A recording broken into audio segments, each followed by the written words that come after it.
Good afternoon to one and all present here. We, on the behalf of Department of Mechanical Engineering from ESET, welcome you to the third biennial international conference on future learning aspects of mechanical engineering, FLAME-2022.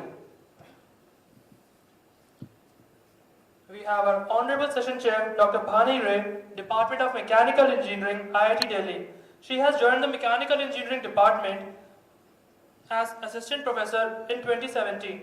She got her BTech and MTech dual degree in 2006 from IIT Kharagpur Mechanical Engineering Department. She received her doctorate degree in Mechanical Engineering from IIT on 2012. As a PhD doctorate, she worked at Johns Hopkins University for 1 year and also at City College of New York for 2 years. We request Dr. Bhani Ray Madam to please come up on the stage. We would also request Dr. Rohit Singla sir to present the sapling to Dr. Bhani Ray ma'am.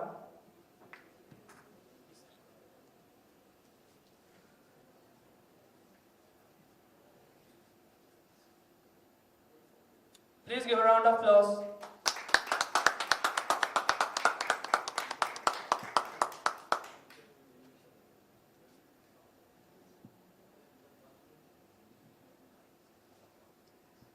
Now we would like to invite Dr. Bhani Ray to please come up on the stage and give all the participants word of motivation and give us permission to start the event.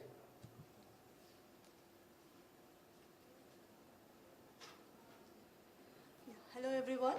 So it's a pleasure to be here, and since this is the third time and every time I am there, so online or offline. So today I see there are nearly 8 presentations which will be there, and I am looking forward for the presentation and a lot of discussions also. So there is, as I heard, there will be 10 minutes total. So 8 minutes you have to finish your talk and 2 minutes discussion. Correct?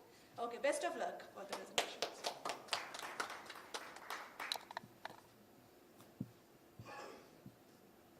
Now, we would like to invite paper ID 299.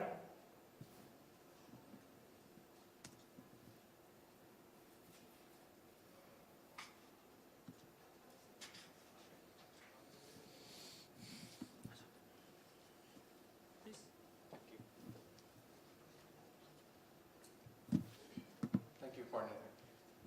First of all, good afternoon, ma'am. Thank you for coming, and it's a real pleasure.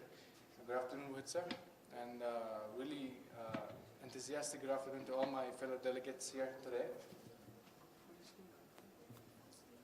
Sure. Yeah, got you. Here we go.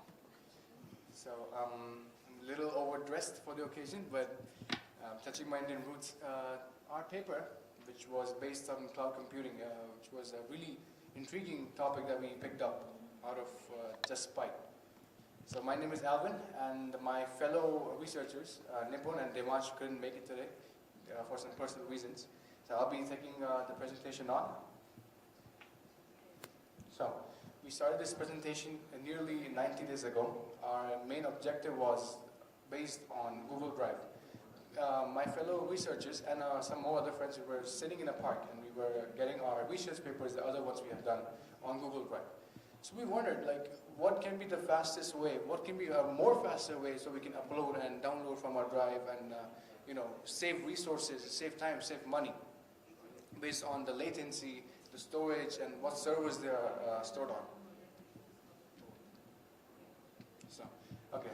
We have also seen that everyone here carries a mobile phone, but not all of those people carry a laptop. We have also seen a rise in trend of how the cellular devices are growing in number. Like an abstract example is, we have seen that gaming was a thing. It's still a thing, but it's morely based on desktops and consoles. But in the last couple of years, because of COVID-19, we have seen a rise in mobile phone gaming as well. Everything in the mobile phone region is growing exponentially, be it gaming or everything you do based on cloud or your researches. Everything is growing in terms of mobile devices. So our primary goal for the research was to tell you and make you see what the difference between a normal structured cloud and using cloudlets is. So what is a cloudlet first? A cloudlet is a cluster of small PCs, computers, which are in your local region, really close to you, but at the edge of the internet, which can be used to provide cloud services on your mobile phones. Moving on, we have the comparison which is made. Before that, I will just quickly tell you what software we use. So, for the main primary goal of the research was to make a PC a cloudlet. For that, we used my old MacBook, which was MacBook Air. It had an Intel i8 processor, and it had 8 gigs of RAM. Running on Big Sur iOS. We used my laptop to make it a cloudlet, and we used Devansh's iPhone to be the user of that cloudlet. But the main goal of the research was to send a file of 200 KBs from the server to the phone and check which one is better, using cloudlets or using your fundamental old school cloud. So we had 3 cases. First case was to connect the iPhone with the cloud structure directly, old school cloud structure. The second one was to connect the iPhone to a cloudlet, then the cloudlet to the cloud sources. So the comparison we made according to our data, which is not accurate, obviously not accurate, but it's a huge difference from the traditional cloud and the cloudlets.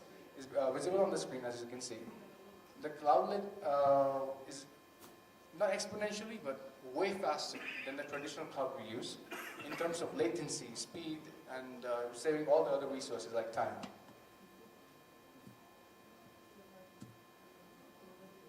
Here we go. That's the result we got after 5 tries, which 3 of them were based on a 3G network. The last one was based on a broadband, and the second last, which was based on a 4G network. In all the cases, we found this one common thing, that cloudlets were way faster, not exponentially, I repeat, way faster than using the old school cloud.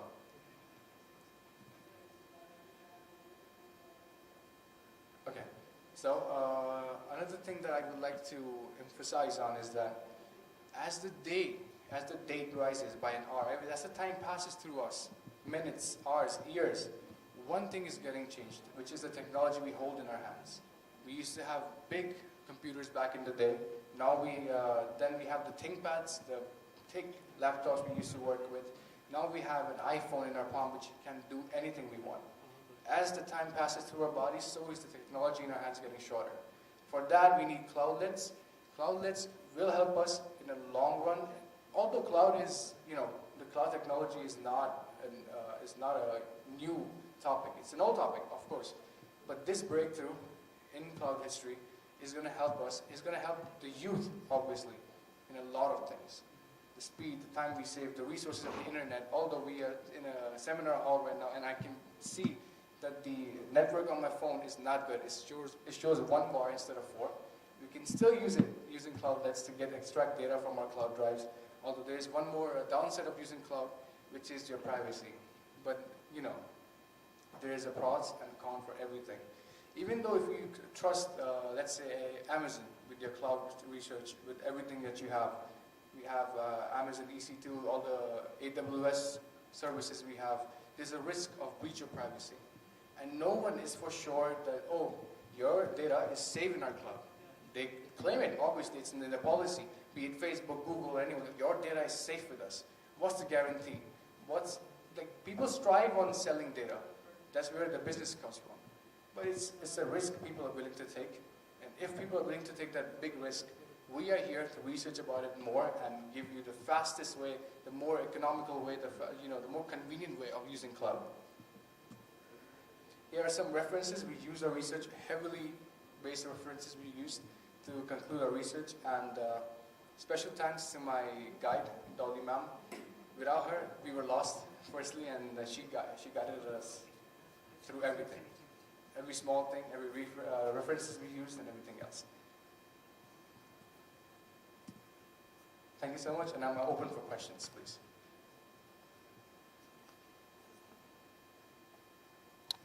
Please ask me the question, ma'am. I can dictate on the mic here. Yeah, let's take some questions from the audience. Anyone from the audience who would like to ask me anything? Any of my fellow delegates we talked to? Any doubts you have? What is cloudlet? Or what is cloud? Where did it come from? Who are the big people, the big three working in cloud? What advantages you get from using cloud? So yeah, I want that question that what you are saying that when you are saying a cloudlets, some kind of schematic was very important here because many of us do not know. What the difference is? Yeah. Okay, so Bhani ma'am asked me a question. What is a cloudlet? And the difference between a cloud and a cloudlet. Okay, first cloud, basic definition. A cloud service is where you upload your data, you store it there, you can extract from it, it's going to stay there. You have free cloud services like Google Drive, Amazon AWS, and the difference between a cloud and a cloudlet is a cloudlet is a combination of small devices like laptops or small PCs, small scale PCs, cheap ones, which you can use to get services only on your mobile phones. They are present in your local area. They're not global. Your cloudlets will be present. For example, if you have a phone, ma'am, and you want to access a cloudlet, your cloudlet will be present in Noida itself, and you can use that cloudlet to get cloud services on your phone, on your mobile devices, small mobile devices, iOS, Android, and the rest. Okay, so who maintains that? Because as you're saying, example of cloud is Google Drive, but cloudlet, who is maintaining that? Okay, yeah, that's a really good question. The part about cloudlets is we don't have a big competitor in cloudlets. That's the thing though, because people are using their laptops, their PCs. Since slowly and gradually, we are seeing an increase in mobile devices. The big ones, Amazon, AWS, and Google, cannot, give resources for small devices. They want, big competitors, businesses, and all that. We need cloudlets for our use, small devices. Now, there is no big competitor in this market to have a name. Small scale businesses, but they're not booming that much. That's why we took a research on this, because there is no competition in the market. So in your work, you made your own cloudlet, Yeah, and we then did. you try to see the difference. We use our own devices, our own internet to carry out this research. Okay, thank you. So it's an interesting thing, and for me it was quite new. Yeah, thank you. Thank you so much, ma'am. Yes. Alvin. Yes, sir. Okay, I have one question. I think in cloud computing, I want about the service as a provider and platform as a provider. Yeah. So which categories lies in the particular multi-clouding and hybrid? We have the four, public, private, multi and hybrid. So which type of service as a provider and platform as a provider, which substituted lie in these categories? Okay, so I'm having some trouble understanding your question. I can start from the scratch. What is service by provider? Service by as a, platform and service. Service is like you're getting a storage thing only. For example, if you're using AWS, Amazon Cloud Services, service is like you get one specific use for the cloud. And platform, you get everything, like your maintenance and your software for the cloud. You get everything. So your question is like both of them lie in which? Well, And how we can differentiate between the multi and hybrid? oh, okay, I get the question now. Okay, so multi is like hybrid. First of all, is half physical, half cloud-based. Hybrid is like you have your own business. Imagine this is your company. You have your own servers there, but you're also using cloud for your business. Well, for multi, it's like you're using different cloud services for your business. If that answers your question. But as you said, this particular, when we use the service, we do not require the storage on the platform. But when we use the platform, we need the storage on the system. Okay, now? Any other question from the audience? You have a question? Yeah, you please. said that cloud is like Google Drive. You said the cloud is cloud. Cloudlets, you said any cheap mobile, they can be used as a cloudlet, right? Okay, cloudlet is like you go outside gate 4, you see a small shop. It's giving you food, snacks, and whatnot. A mall is AWS, a big mall, a big restaurant. The small shack is a cloudlet, which is giving you, a small user, your food. A restaurant is giving, let's say a retailer is giving food to everyone. That's the majority of the cloudlet. AWS, that's AWS. Cloudlets are small clusters of computers that work together, and they give you cloud services on your small devices, mobile devices. So can it be possible that if I'm using a Raspberry Pi, it can be a work as a Can you cloud? using? Raspberry Pi. Can you elaborate what that is, please? So it's a small computer only. It's Okay. a Raspberry Pi, Raspberry OS, Okay. Raspberry Pi board that's available. Mhm. If I'm can, the worst OS we used for tablets was Windows 7. Unfortunately, it was really horrible. That's why we switched to my Mac. If it works on Windows 7, I believe it can work on any of the, most of the OSs in the market right now. Yeah, it should work on that. Thank you so much, ma'am. Thank you, sir. Thank you, Moderator. Thank you, sir, for your wonderful presentation. Now, I would request paper number 149. Please come.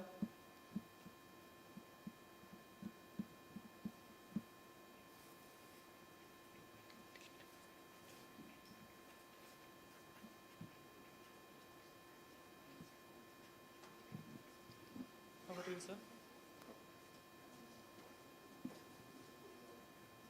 Never mind, can I use the mask? Because this is new normal. The COVID is still prevailing, so it's all right. So, respected Chairman, sir, Coordinator, sir, audiences, very good afternoon. So, my paper is related with something mechanical, not this cloud computing and other things. It is hardcore mechanical and experimental work. Characterization of an abrasive wear pattern of EPDM rubber, ethylene propylene diene monomer rubber. So this is a very important engineering material, particularly for automobile sector and for other sports sector, bungee jump cords, then vibration damper in railway application, railway springs, buffer gears, various applications are there. And myself is Obijit Mukhopadhyay. This paper has been written jointly. And I am the presenter. I am from Mechanical Engineering Department, Jadavpur University, Kolkata. So this is as usual. So this overall gamut of the subject comes under the scope of the tribology, subject tribology, which is not related with tribal studies. On the contrary, it is the study related with friction wear as well as lubrication. All of us are familiar with this, but friction, this concept, completely engineering concept nowadays, but surprisingly, long time back, it was devised by well-known painter, Italian painter, Leonardo da Vinci. During this time span, numerous paints are, some pictures are there. If you go through the internet, in my paper, the sites, all these have been mentioned. So number of scientific or engineering pictures are there, but without knowing all these, later on various developments had been done, formulae had been developed. So while without friction life is very smooth, at the same time life is very maybe at stake also. So what is the needed? A balance is needed, and friction is advantageous in various cases, but it has various limitations also. Where is the major limitation? Where again some controlled wear is required in case of say machining, abrasive jet machining, or various other cases where is necessary. But unnecessary, where it is unnecessary, like say rubber tires, then brake pads, elsewhere. And material used for this study is ethylene propylene diene monomer. This is a polymer comprising of ethylene, propylene, and diene. Is mainly 3 to 9% of diene is needed just for cross-linking. So what are the applications? There are many more, but our study mainly is concentrated on the automobile sector. So we have selected this material for this automobile sector, where preparation code, recipe code is something like that. This is a trade secret. The material was prepared, indigenous material. So everywhere where the material is indigenously developed, all the studies are to be done. So there is no fixed data for that, particularly for viscoelastic materials. So rubber is such material. So this is just indicative, but the actual recipe or actual percentage composition is a trade secret. So that is not disclosed yet. So these are the just, I am skipping all these slides because these are the preparatory stages. So various machineries like laboratory intermix, two-roll laboratory mill, then geometric analysis, very, this for rubber material, this analysis is very, very important. So mainly the Muni or torque is monitored as a function of time. So there are various torques and times. Like from this rheometric curve, various parameters can be opted for different preparation. So after this rheometric analysis, this molding is done and the samples as per the requirement is prepared in the molding press. So large sheets of 150, 152 millimeter sheet is prepared. After that, smaller sample sizes are cut from that piece, or some cylindrical pieces are required for compression test or hysteresis analysis.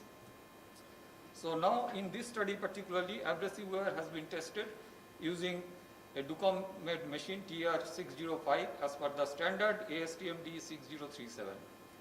And now in this particular measurement, we have followed Taguchi's design of experiment, but that is later on, Shin Taguchi, son of well-known quality guru Genichi Taguchi, he developed one concept of ideal function. Now, what is the concept of ideal function? Any engineered system reaches its ideal function when all the applied energies as input is completely transformed into the desired output. So then the ideal function is achieved.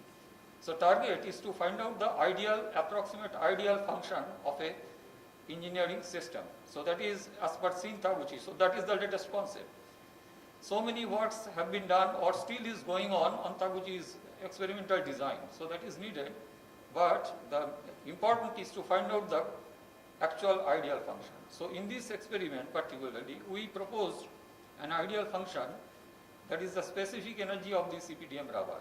And how that is obtained, considering the grinding equivalence, because abrasion study in the machine, this is the schematic diagram, the rotary wheel of the machine that is pasted with some abrasive paper of different grades of abrasive papers.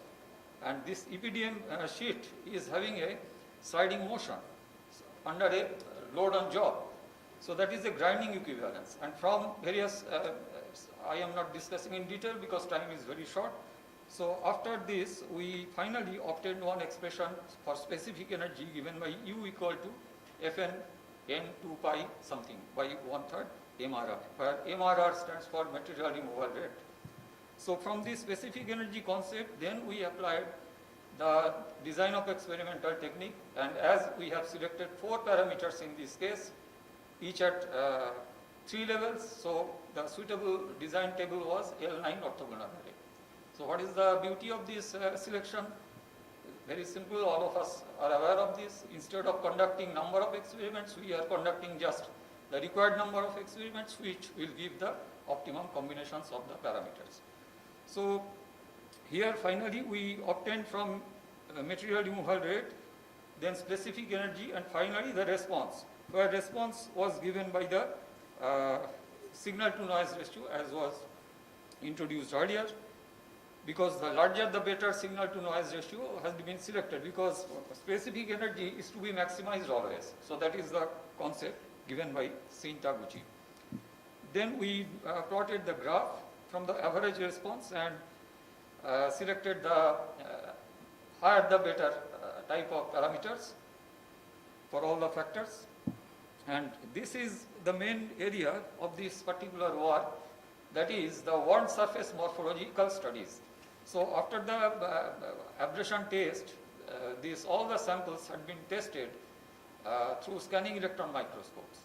Before that, samples had to be prepared, coating, thin film of coating of gold was sprayed on the plate just to avoid charging of electron from the surface. Then we obtained various failure modes. So again, for shortage of time, we are just discussing some of the pictures. So where all these are self-explanatory written. So some chunks are separated out here. Then some wave crests are formed. Some peculiar particles are observed in the figure D. But later on, we analyzed all these particles using EDAX method and obtained that we came to the conclusion these are not foreign inclusion, the ingredients, particles of ingredients. So this is for different grades of rubber because we selected 3 grades of rubber as a factor. So 55 is the hardness. So for 55 the failure mode are various. Number A shows the tongue formation, just a layer was separated like a tongue. Then B is the wave crest formation, these are called the Salamak wave. And the number C, there are in between the 2 wave crests, there are a number of minor ripples. So that was also visible after some enlarged views. And some complex failure mode was also observed in figure D. So this is for softer material, EPDM 55, shore hardness. For 70A, that is a medium grade rubber, these are the failure modes. Just a minute. Just a minute. So these are the various failure modes. Some cavity has been formed, cratering, tongue formation, chunking, and all these. Some crack, some harder rubber in the figure B, some major crack has been observed. So some concluding remarks. Though we have conducted so many experiments, or there are various literatures, but again abrasion is least understood phenomenon, particularly for viscoelastic material like rubber, and this is needed for all the indigenous development. So that was developed indigenously in National Engineering Limited rubber. So all the tests are to be conducted every time. So there are future scope also because recently various developments are going on, reinforcement with various materials, carbon nanotubes, some other microwave modified, laser modified surfaces. So all the times we may repeat all the studies. So some references, the red marks, those are already published paper of mine mainly in some index journals. Some other papers, there are many more. Just for the simplicity of the purpose, we have presented some of them. So any question? Thank you.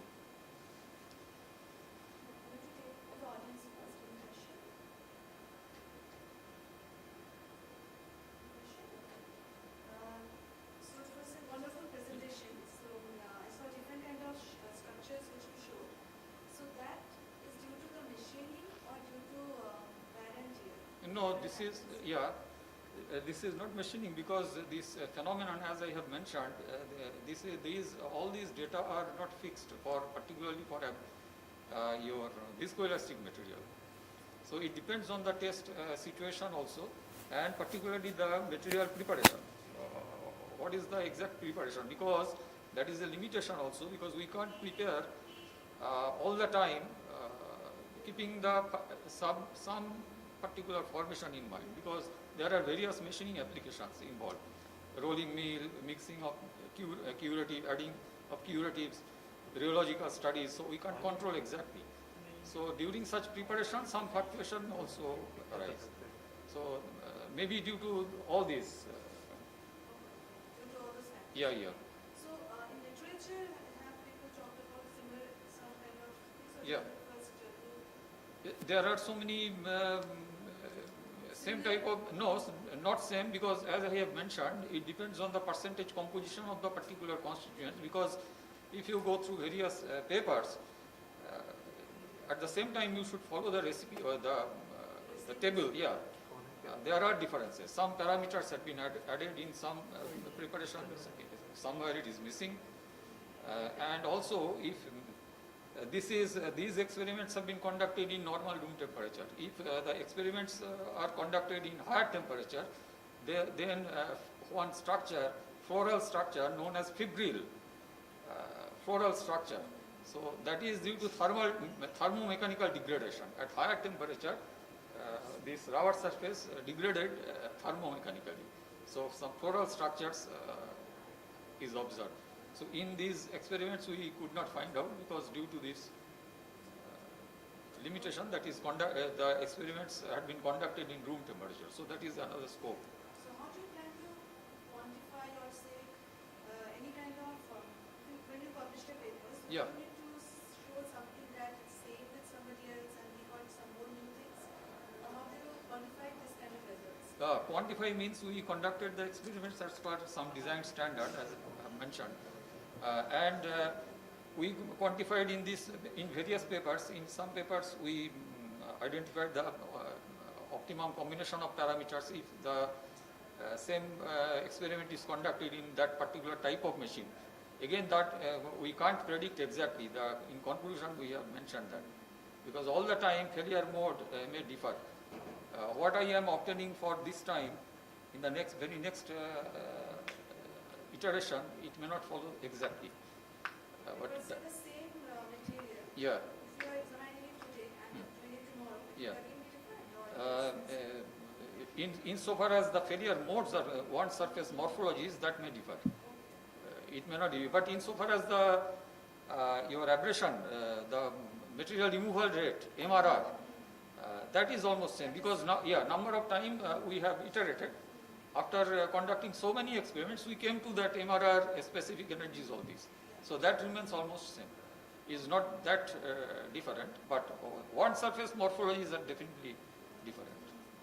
so it's actually interesting because some of the images, like the wavy thing or riveting kind of thing, so those looks quite similar to what fluid does. Because viscoelastic material, both viscous and elastic. So when we are talking about viscous, so that the concept is coming from the fluid. Yes. So Viscous. there may be some related to that. to answer those Very complex relation, structures. but still scope is there, though it is very complex. Okay, thank you. And one question is, Yeah. in the very starting you have mentioned this type of EPDM rubber can be used in the bungee type of, in which we have to use the different type of elasticity. Still, we have the evolving day by day in this type of sporting technology. Yeah, right. So how we can evolve in this particular? Is any commercially used this type of rubber in these jumping rope, or we have to plan? To use No, there are various commercial materials available nowadays. But for this automobile sector, EPDM is almost the only in contender. But for jumping, bungee, jump cord and other sports applications, some other type of formulations are also there, not EPDM, but other types. But for rubber metal spring, buffer gear, draw gear, railway application, this EPDM is applied in greater extent, particularly in automobile. All the cars, as I have, the picture was shown, there are all the various parts where the material has the application. I can't remember exactly what is the cost. From cost point, at least 25 to 30% of the cost is consumed by this rubber material in a car. Thank you. Okay, thank you.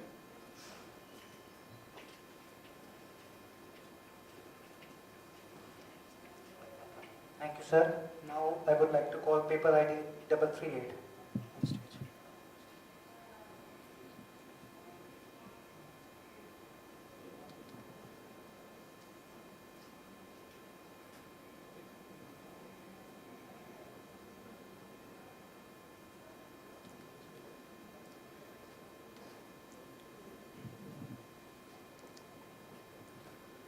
So, good afternoon, ma'am. Good afternoon, sir, and everyone who is present here. I'm Pratejas, and I am affiliated to the Department of Aerospace Engineering, Amity University, Lucknow campus. And today I am here to give a presentation on my paper, Development of a Drone with Spring Mechanism for Agricultural Work. So basically, my motivation behind doing this was my father, who is among the audience today, and obviously my guide, Mr. Sumit Krishnan, who motivated me throughout while I was working on this. Actually, this was part of my major project that I did. I've recently passed out in June 2022. So this was my major project. So to give you an introduction about drone. Now drone is one of the engineering marvels in the field of aviation, and drones have been around for quite some time.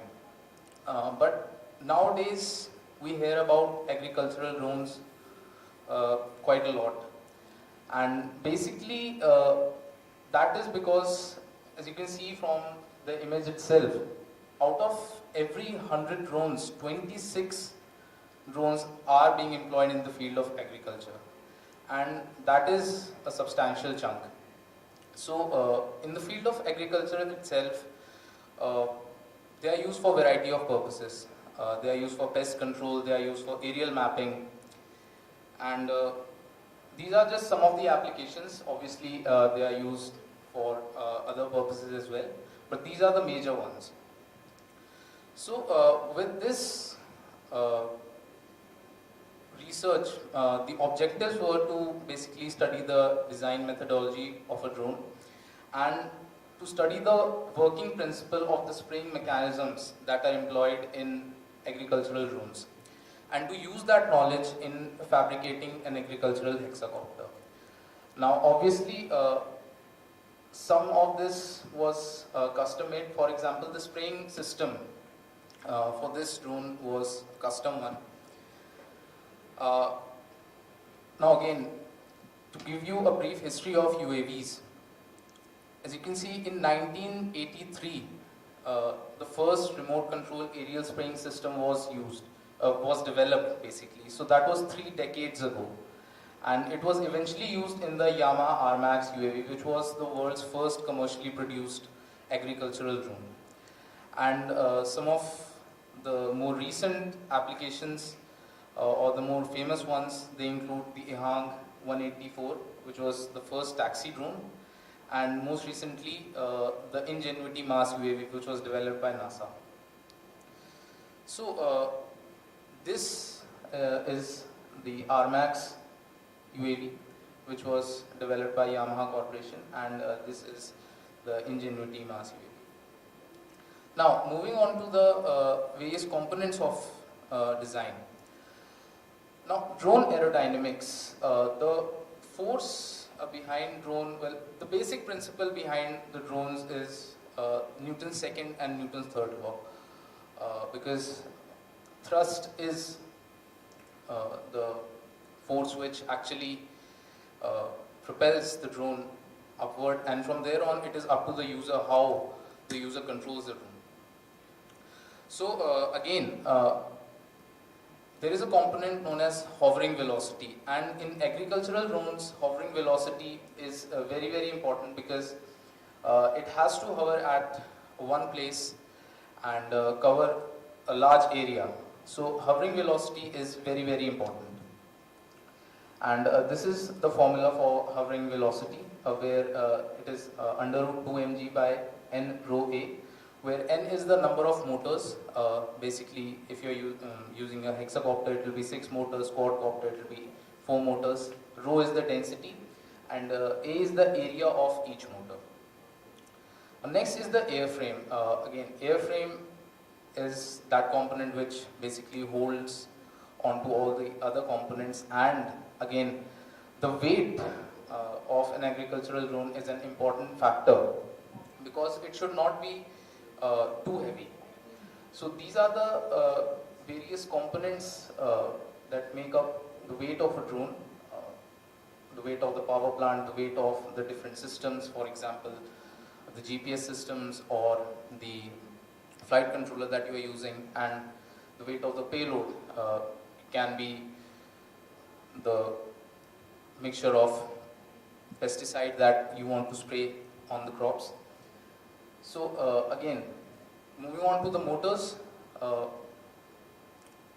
these are the components which basically give you that thrust, and while selecting a motor, because there are a variety of motors available in the market, so what is the criteria while choosing a motor? So basically that is the thrust power that you get from that motor, and this is a very simple formula for that, where power also can be calculated from propeller constant cross RPM raised to the power factor. Power factor is nothing but pitch by diameter of the propeller. Then obviously propellers, they are again a very important component, and the efficiency of propellers, they play a very important role. Now moving on to the next components, they are very self-explanatory, electronic speed controllers and battery. So electronic speed controllers, they basically ensure that the speed of the motor is at your desired speed. You can basically use a power module also for the same if you want to control the RPM of the motor. And battery again powers everything.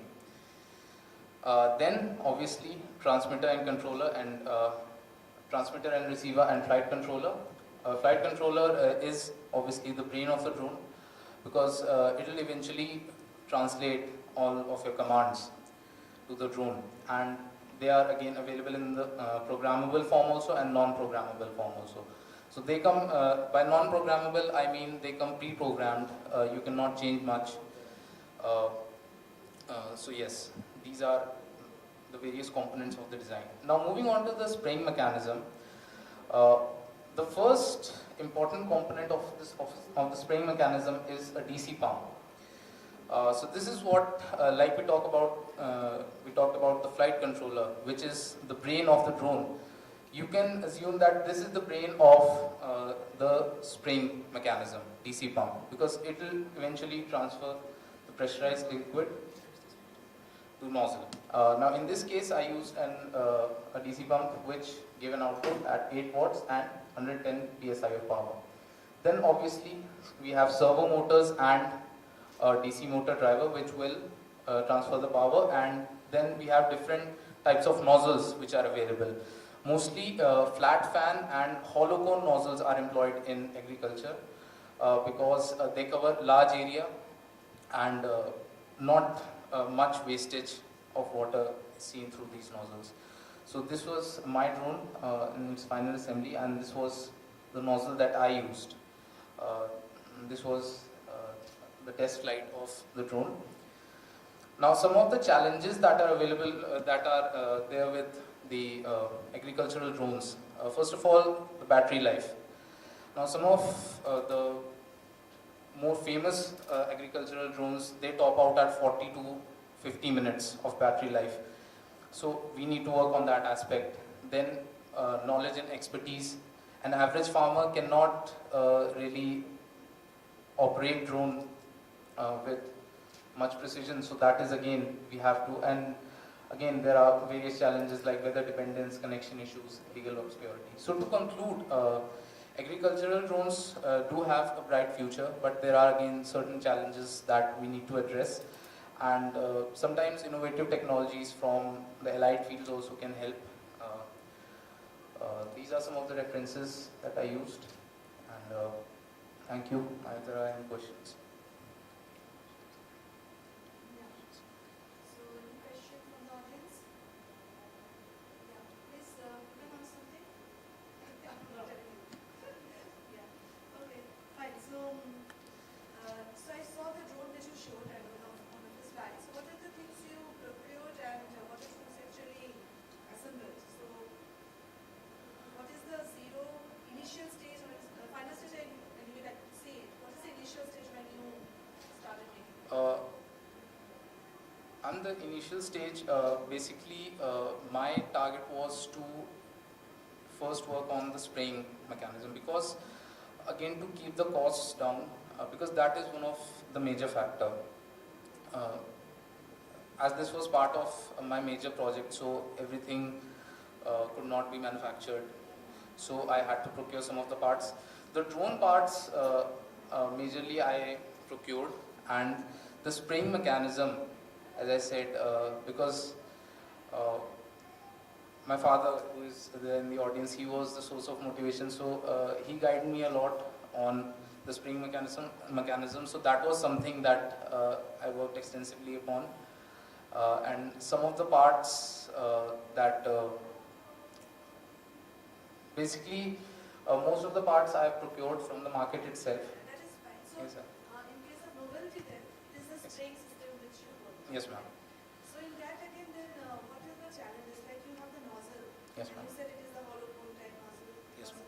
Yes, ma'am. Spray in March. So what is the thing which is your novelty? So how do you put it in the drone and they will regulate that? Is that the one which you try to Yes, ma'am.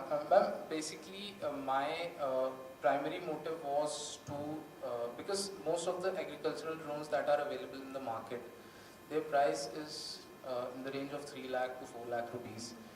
So my primary objective was how much, I can bring that down. So what is your price coming out? It was 19,500. So this is, what are the things in that? The price of drone is not Oh, no, it is included. included. It It's is only included.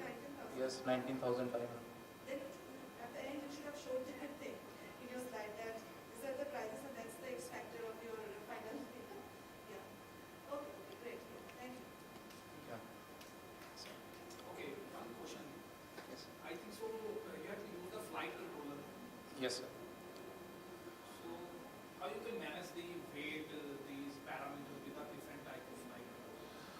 So as I said, there are two types of flight controllers. One is pre-programmed one. So basically, like one of the most famous pre-programmed controller is KK 2.1.5. That has all the components or the functions baked onto a board.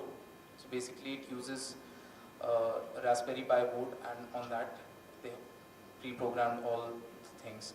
And then there are some programmable boards like PixHawk. There are softwares, there are basically licensed software also, and open softwares also. By connecting those boards, you can give inputs like what is the weight of the different components. Like basically, sir, with agricultural drones, the thrust to weight ratio is not, you don't require a very high thrust to weight ratio because it has to hover at one place. With this drone, my thrust to weight ratio was 1.88. With the drones that are available in the market from DJI, for example, their thrust to weight ratio is greater than 3 because they have to do aerial recording and mapping. So when you are designing a drone that is just meant to hover at one place, so basically you don't require a very high thrust to weight ratio. But these other parameters, some environmental factors. Yes, sir. This particular tag of the air and that particular Yes, sir. tag. Yes, sir. See, sir, there are some drones, like for example, there is one drone, DJI Agras T30, that is IP67 certified, and there is one version which is DJI Agras T40, that is military standard drone, that is meant to do agriculture work. But sir, when you factor in those certifications, and again the price will go up. Okay. You said that it's an agricultural drone, so what's the altitude? Huh? Maximum altitude that you can go? Maximum altitude, Yeah. 10 feet. 10 feet. So how much ml is the storage tank? It's an agricultural drone, it needs to, I think it's Yes. from spraying water. For my drone it was 1.8 liters. 1.8 liters. Yes, if you want to make drones that can carry even a bigger capacity, you need stronger motors. Yeah. My primary motive was to basically see what is the bare minimum cost in which you can actually make a working agricultural drone.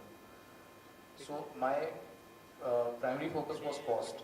I could have easily taken a 40-liter reservoir and I would have made a drone, but You said again, that your weight to, you said that weight to thrust ratio is 1.8, right? yes, So if we increase the water capacity tank, yes. will it change? Yes, you have to basically select stronger motors. Frame also you have to again redesign that frame. So you are saying that for bigger capacity tank, you need to Yes. redesign all the parameters. Yes. See, thrust to weight ratio is something that you need to work upon. For an agricultural drone, if your thrust to weight ratio is between 1.6 to 2, depending on what are the components that you have chosen, then you are good to. No, but as water tank capacity needs to be increased, someone needs a bigger capacity Yes. for a bigger field. Yes. How are you trying to implement it in the market? See, as I said, this was just done as a part of major project. What are the learnings that I have gained from this project was that if your calculations are, see, if you have a target in mind, say for example, if you are targeting with agricultural drone, it is basically what kind of consumers you are targeting. For example, in India, 90% of the land holdings that you see with the farmers, they are below 1 hectares. So they are small scale farmers. They don't require big drones with capacities of 50 liters or 40 liters. Even if you design a drone that can just spray 10 liters, it will be more than enough. So the farmer needs to manually control it, or it is automatic? no, farmer needs to manually control it. That is what I mentioned in one of my slides, that it is a challenge. That expertise, you require expertise. So You require. it can't map the area to what area it can't map the area, because if I'm not Yes, wrong, there are aerial mapping drones. Yes, DJI drones, you there can are. map Yes, the areas also. yes, there is one drone that is EBX Yeah. that can do aerial mapping. But as I said, in this field, cost is the primary motive.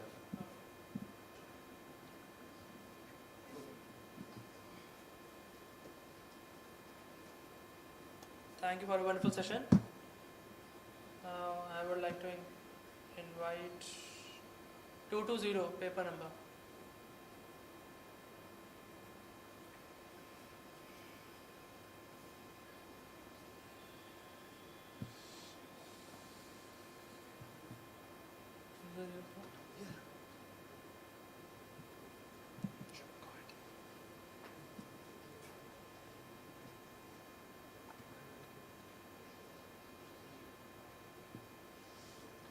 Yes, good afternoon everyone.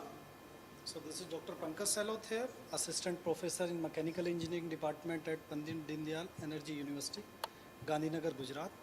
So the work which I am going to talk about is that is work done by my student. That is the initial stage where we were defining the, let's say, the thesis which is going on. So the student is the Ruchir Soni, and we have the another author which is a faculty, Vishal Ashok Wankhede, and myself as a last author. So a student is unable to present due to some reason, so I am just taking that.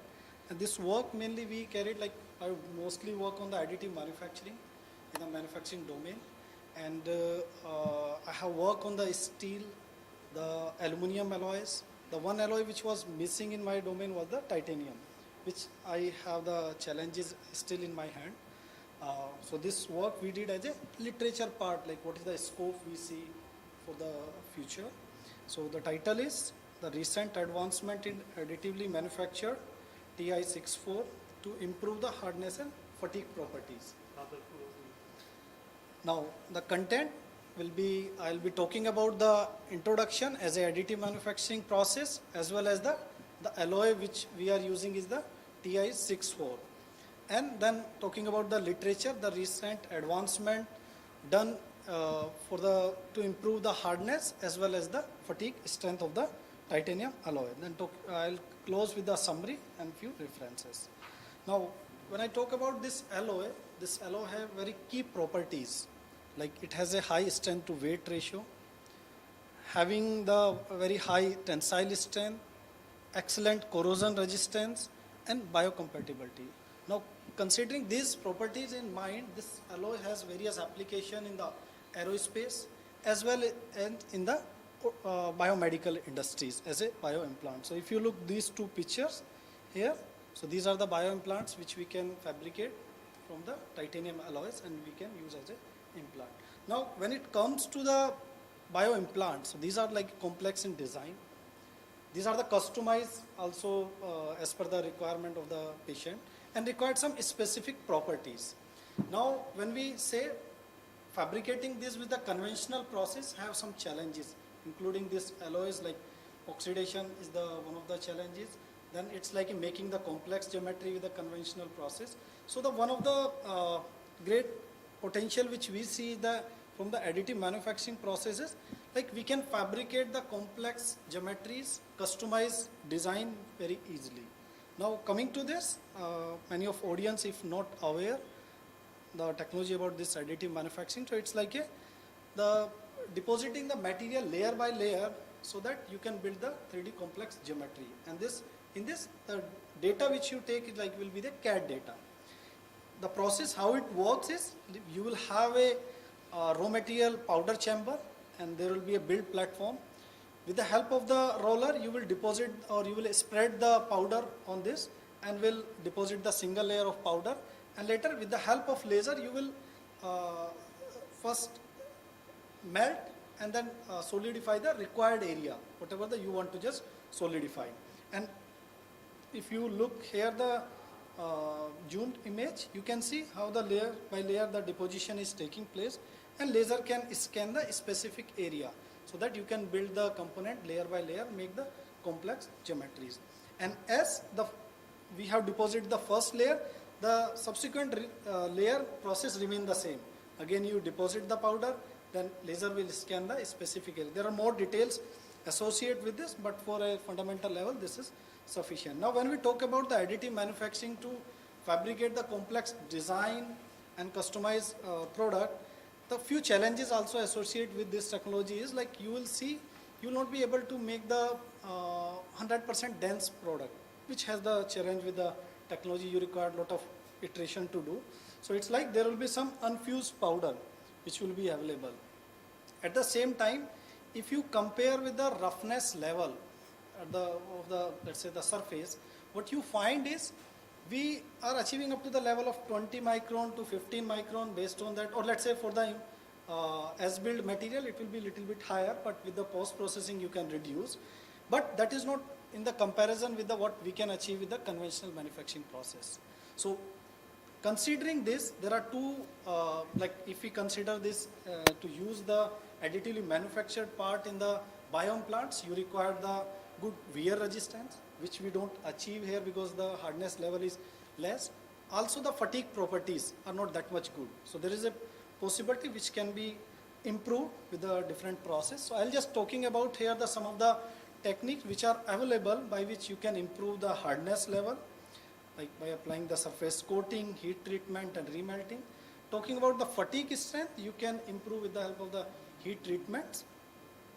Now first, if I talk about how you can improve the hardness level with the help of the coating. So there are different coating materials which you can use and different techniques, like you can use the arc iron plating. With the help of you can deposit the layer of the TIN and then titanium chromium nitride coating.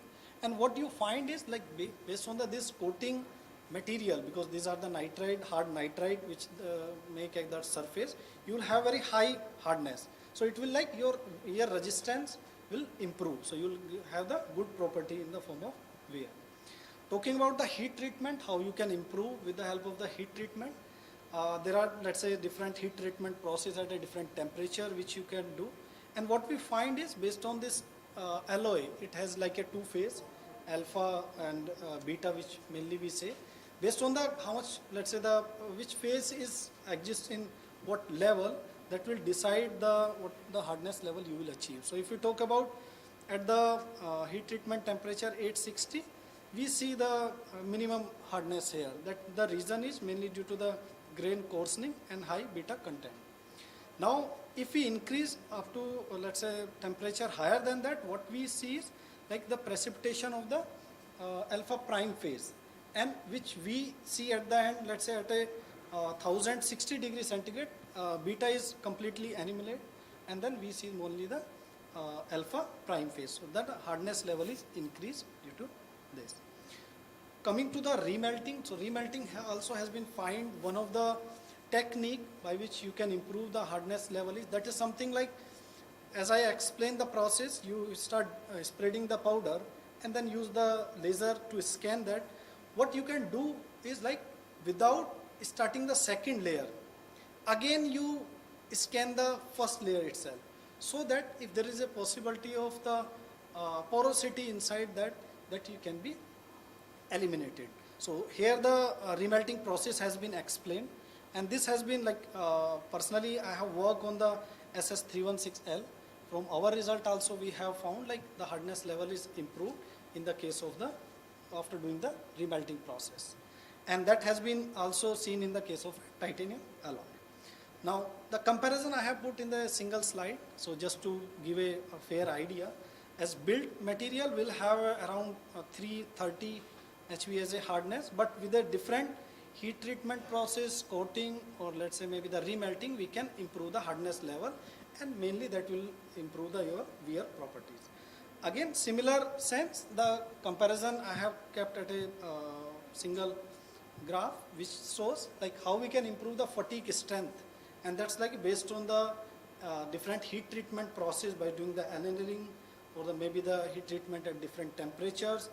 We can, or stress relieving heat treatment technique if we apply, then there is a possibility we can enhance the fatigue strength, and that mainly we have seen because the formation of coarse grain, and which will help to reduce the propagation of the crack.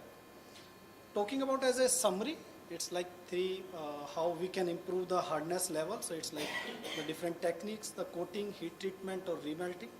The fatigue strength or the fatigue life, how you can improve is you can use the HIP, which is a well-known process, and mainly if you can reduce the porosity level as well as you can improve the surface roughness level, you will be able to achieve the good fatigue strength. Laser polishing, again that will help to enhance the surface roughness and annealing process. Now coming to the just slide, like I mainly work on the additive manufacturing. So these are the facility available at our institute, and where I mainly work on the metal additive manufacturing process, considering the worm is one which we have available, and this is the recently purchased machine, which is like we can build the metal component. And this right now we have the only stainless steel material as a powder, but in the future we are coming to the titanium also, and some of the software related to this additive manufacturing which can help the student. So these all facilities are accessible to the student at the UG level, PG level and PhD levels. So these are the references which we have used for our research. Thank you. Thanks a lot everyone. Any question from audience? Should think of, let me ask, let me ask later. Yeah. So, so this is, as I said, is a review which the student have done. So which material have you used in your lab already? SS316L, which we have the powder available, and we have built or we have done some of the investigation on that, and ALSI 10 mg, which like I am working with the ISRO SAC Ahmedabad. So they have the ALSI 10 mg, and mainly for the aerospace application. So I'm, let's say, working in collaboration with that.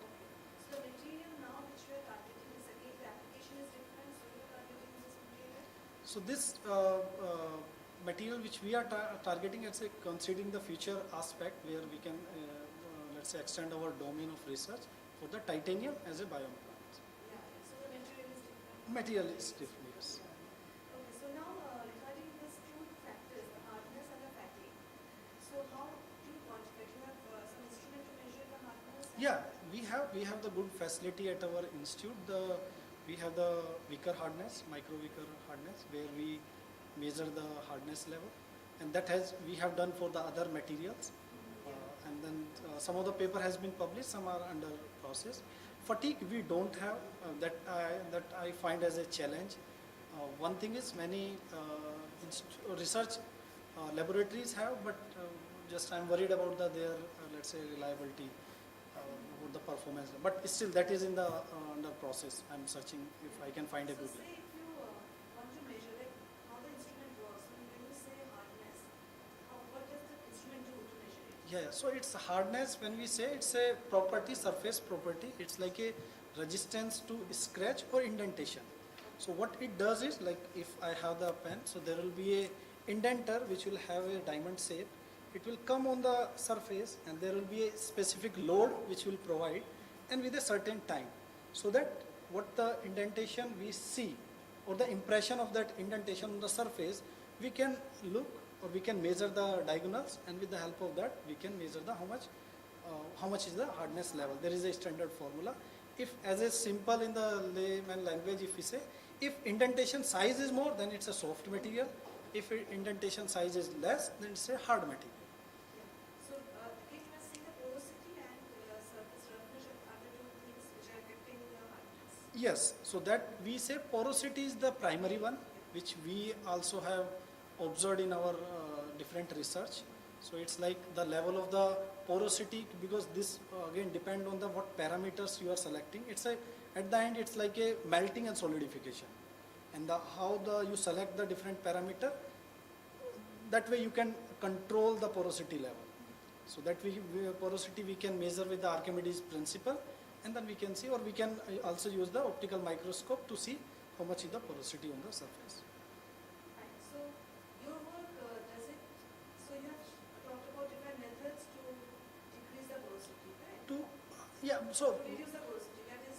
so we have kept right now as a hardness, but the indirect way to control is the porosity also. But porosity will be controlled primarily by the process parameter. So these are the heat treatment which, like, we can use the HIP to reduce that, or maybe to, if we talk about the surface roughness also, we can do the coating and all. But porosity, if we need to control at the as a build part, we can control with selecting the different optimum parameters. And talking about fatigue strength, so you do not have the instrument as such, but what is the mechanism there? So it's a cyclic loading, which we say in the fatigue as a very primary properties for the different metals, or which we measure. So it's like how the what will be the material behavior when it comes to the cyclic loading, like say compression and tension. So many material has seen like the crack propagation can start with that. Thank you. Yeah, thanks. And what process you have mentioned HIP, both isostatic. So what are the parameters we are taking? So it's one which will see the temperature, then it will be like a pressure, how much you are using. This will be the, I will consider as a 2. The range of particular temperature. It need to be like you can bring the material to a little bit in the softened state, not completely like a melting near to that is not. Okay, what is the particular term means isostatic? Isostatic you have to sustain. It is at a constant pressure you can consider. Hot means at a higher temperature, constant pressure. So it's like whatever you have the porosity inside that you can eliminate. Thank you, thanks a lot.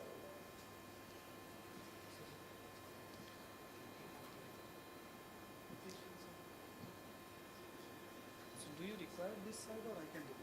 No, I can delete it. 473.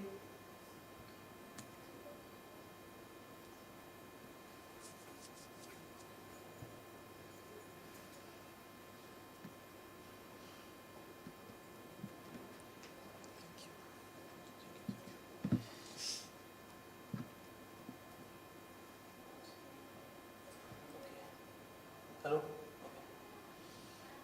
Good afternoon to all. Good afternoon to the panelists. My name is Wong Kitwa, PhD scholar from AIT, Information Technology, under the guidance of Dr. Mandim Mittal sir. He's present in the audience, and co-guide AJ Yadav Singh from SRM Institute, Delhi NCR. I'm presenting today on the paper. Topic is multi-agent based and colony approach for supply chain delivery routing problems. So we work on that paper. This is the table of content: introduction, methodology, program scenario, implementation, result analysis, and conclusion, referencing at the end. So what's the idea behind this? As many of the business or corporation, they all moving towards cost minimization. They all try to maximize the profit, improve the process from which they are able to meet customer requirements, and they are able to have a great time lead in terms of delivering of services, good and services. So apart from that, we come up with an optimization model which helps in this process, from which they are able to meet customer expectation while delivering goods, in particular to various customer locations. So the end colony is one of the optimization algorithm in the swarm optimization algorithms family, which is an AI-based meta-heuristic optimization. So the characteristic of swarm optimization, they are a type of algorithms which are characterized by self-organization and division of labor. So for an assigned particular task, they organize themselves and share the same similar task which is assigned to them and trying to solve it simultaneously. So what happens, there is a key property between them which allows them to share information in a more feasible way. So the end colony optimization approach works on a specific property called pheromones. Pheromones, which is a biological chemical which enter deposit on the travel path in which they travel. They deposit this chemical that helps forthcoming ants to be able to make a good decision on which path they have to follow. So ant colony is a kind of a simulation or a mimicry. It's a kind of a simulation or a mimicry of the natural ant behavior in the mission of searching for food. Usually they end up finding an optimal path that leads them to the goal in a minimal time. And I think yes, we have tried to implement the same using some presumed data which are near realistic ones. So we come up with some prominent result which show some effectiveness in terms of saving on short travel distance, time completion, and greater profit. The methodology is the same which we use. So I think I already talked about this. Heuristic pheromones. Heuristic are the okay, if I go into much detail, it may take time. So what happens, ant colony approach is a category of algorithm which falls under an informed search, which differs from blind search for blind algorithms. That means in the beginning, we are presented with a set of information, and based on this set of data, we decide on building from it in order to find an optimal way to reach the goal. So, which is the heuristic one? Heuristic represents the distance between one point to the other point, means the source node to the destination node. This is given. And pheromones, as the ants travels through paths, they tends to deposit pheromones on how fit is that path, or how well is the path leading to the goal in a minimal distance, within a minimal distance. So we have two concepts, evaporation and without evaporation, which is a prominent parameter. Depending on either of them, you decide upon that may influence in the outcomes. Because with evaporation, we consider that the pheromones which are dropped in the path are not evaporated. They are not evaporating.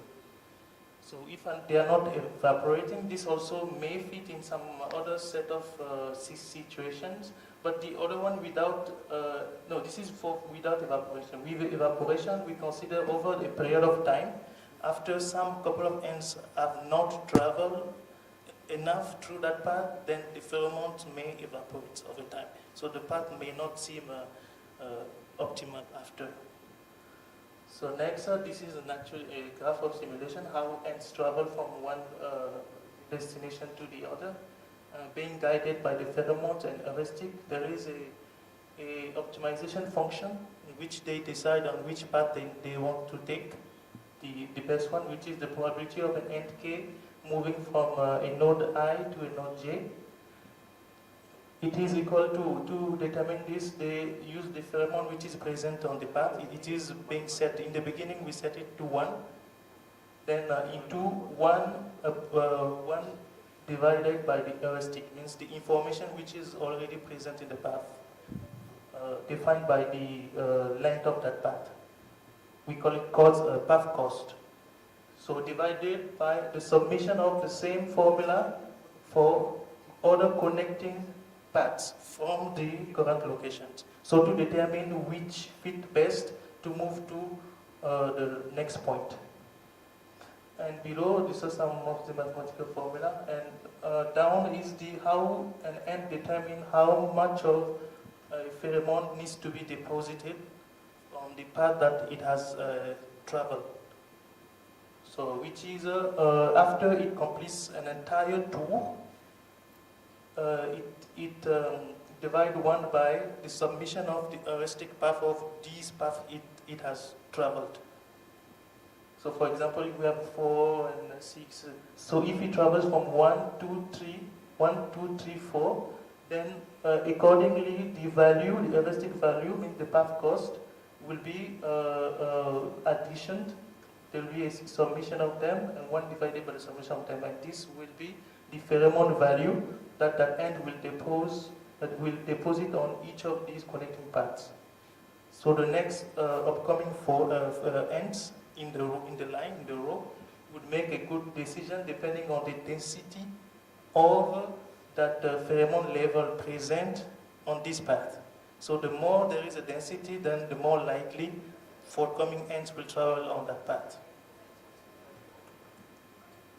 So this is a near realistic roadmap settings, because for businesses, for well-established online businesses such as those who evolve in e-commerce business, such as Amazon, Flipkart, all those well-known, they include such kind of distribution process where they have to deliver products to various customer locations after very fast. So this is actually the value. They start from the depot, then they try to make their way into visiting all these locations. Then there was a little bit of a tweak because we implemented that using Python. We built up an algorithm, we run a code. So it was running for about 2 to 3 seconds. So what happens before the delivery van driver engage in a delivery mission, it is presented forehand. What is the best optimal path patterns that he has to follow, which will allow him to save in cost and time. So it is being presented this before. So it knows, so the best path may be from a CP and the other ones. Then the challenge may come if those paths have same path cost, same length distance. Then they'll have to decide which one to take, that in addition to other further paths, which may result to be much perhaps costly if they were taking some other routes. So it's being presented as such. So the data, heuristic and pheromones are converted into a numerical format, so to facilitate the computation of the algorithm. So this is the algorithm step. First, one end will travel all the destination path and will decide on depositing the pheromones. Then more ends in the line would also decide the same. So we run the algorithm.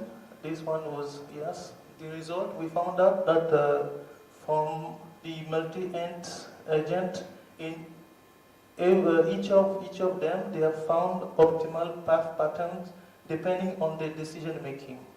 So the first one at 0, he decided on its optimal path. And the next one also, based on the information provided by the previous ant, he also decided on which could be the best optimal path. So this is being guided by the pheromone properties. So how well is the path experience while those first ants traveled before.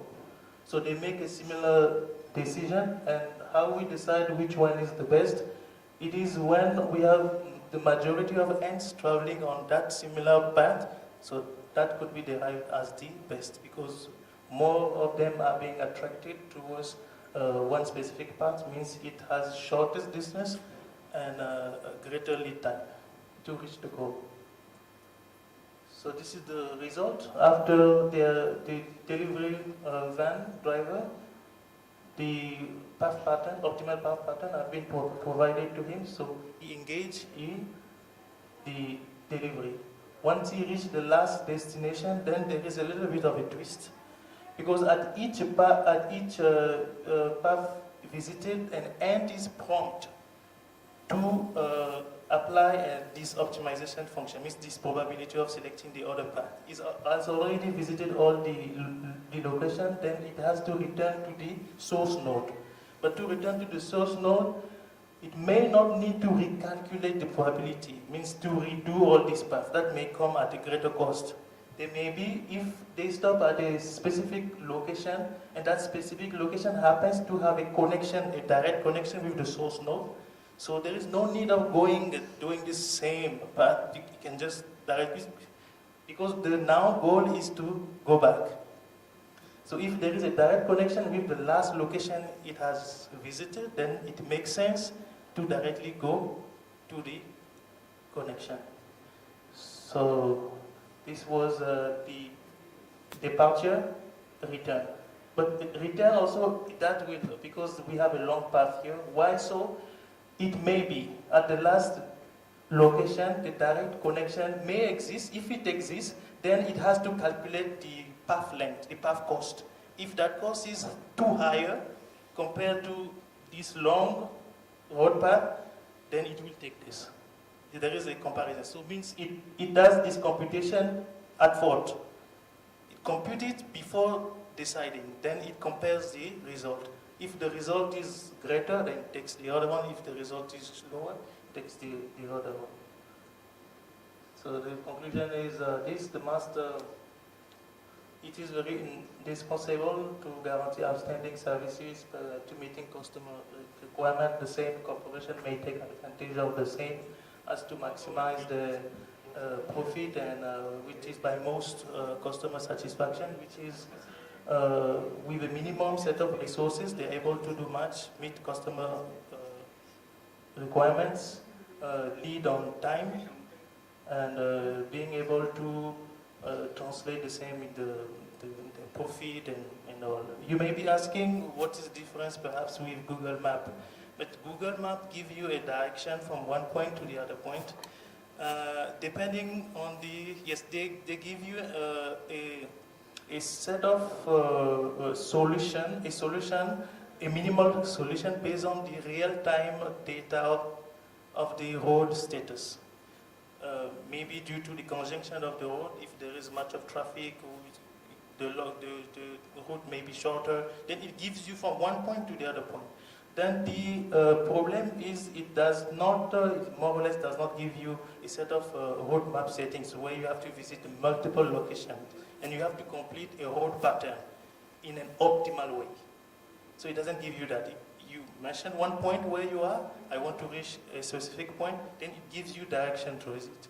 But now we are speaking of a different set of scenarios where I have multiple road locations where I need to visit in an optimal way, so I can save in cost and lead in time.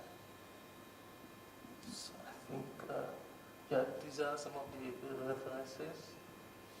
Yeah. Thank you. Questions? Thank you.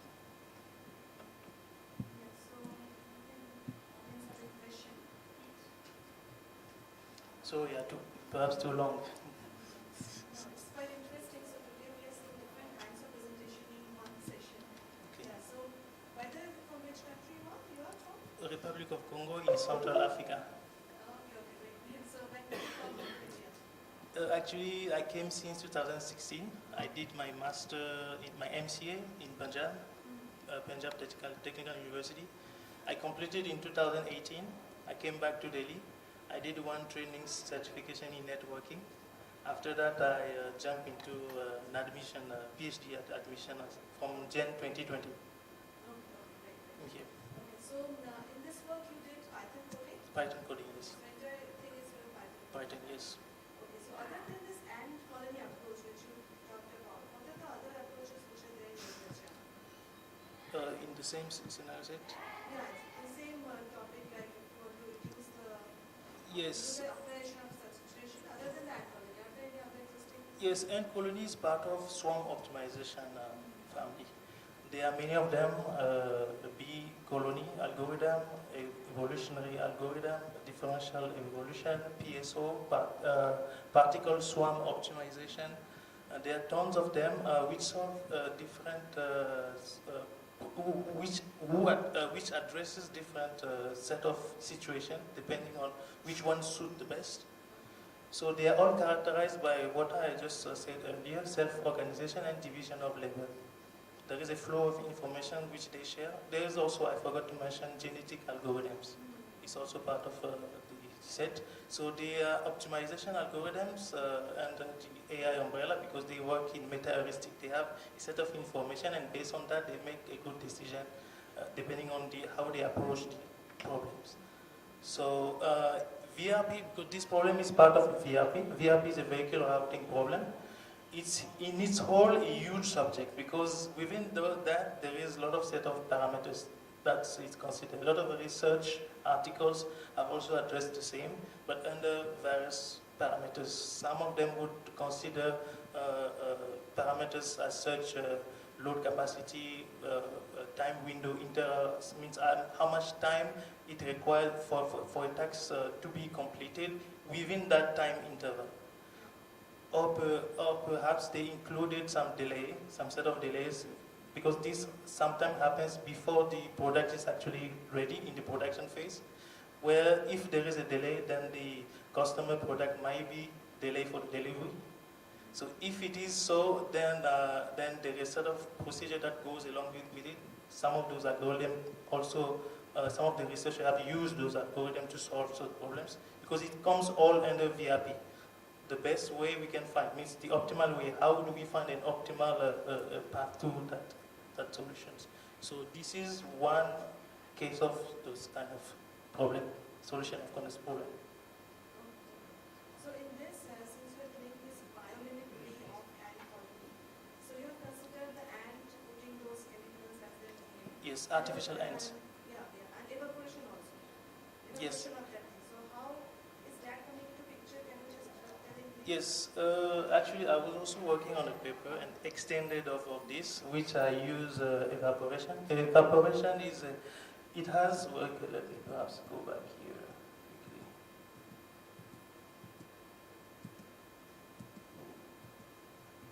There is a formula for this. Did I mention the formula? Okay, what happens? Yes, what happens? We have a constant number. It is at around 0.5, which you add up in the pheromone formula. After an ant visits a path, it deposits one pheromone. And that pheromone, if you consider the evaporation concept, there is a subtraction of 0.5, which is a sign, yes. This number, I think, this is how the algorithm has been designed by the scientists. If we wanted to have this evaporation concept, we should subtract some element of which, over a period of time, this road might not be visited. Then there should be a factor through which that road becomes less plausible. So that would indicate for further visits that the other path may be best than this, maybe more fit than this. So the value decreases. So it has a value considering subtracting 0.5 into it. So for example, you gave like the Amazon delivery. Yes, Amazon So delivery. in that, what is the evaporation means if you want to relate it? The evaporation, perhaps, roads may be statics, but location varies. Today you may have a client living in some other place. Tomorrow may not be, to some different location. Some other days, maybe the same location has the same client has relocated to another place, but same road, just a different location. Then, if you have such type of clients where you need to deliver, you have to. If you happen to travel on that same road, then the length increases because it's no more where it has increased 2 more blocks or 3 more blocks. Then the length increases. When the length increases, then the delivery van decides, because there is a calculation before which is made. Then they will decide over time it has not been used. Then now we have a new particular location. Then this road may be longer or there may be another shortcut. So it makes a decision like this. Yes, yes, yes. So the density of the pheromone reduced. So if the other one is accumulating and the other one is reducing, then the one which has more gets the preference. Thank you. Okay. You mentioned the swarm optimization. Is the same PSC particle swarm optimization? Yes, it's a part of that family. Swarm optimization, then is particle swarm optimization. Computational. Yes, they are all computational based. So how do you make the more intelligence this technique? If we say that is swarm intelligence optimization. Yes, swarm, they have their specific properties. Depending on the scenario, because not every algorithm fits into one particular solution, but they are mostly used in medical fields, where they deal with particles. They have to find some patterns, pathological patterns, and all that. So they have difference between them depending on the scenario case. And in which category this type of is a stochastic approach or deterministic? It's a deterministic. Deterministic. Swarm is found under the stochastic approach. Is found under stochastic approach. Okay. So perhaps some algorithm. We have the capability to make the more intelligible, to move from swarm optimization to SIO, swarm intelligence optimization. Yes, these. Stochastic nature, you have the capability to more increase in fusing the different type of technology.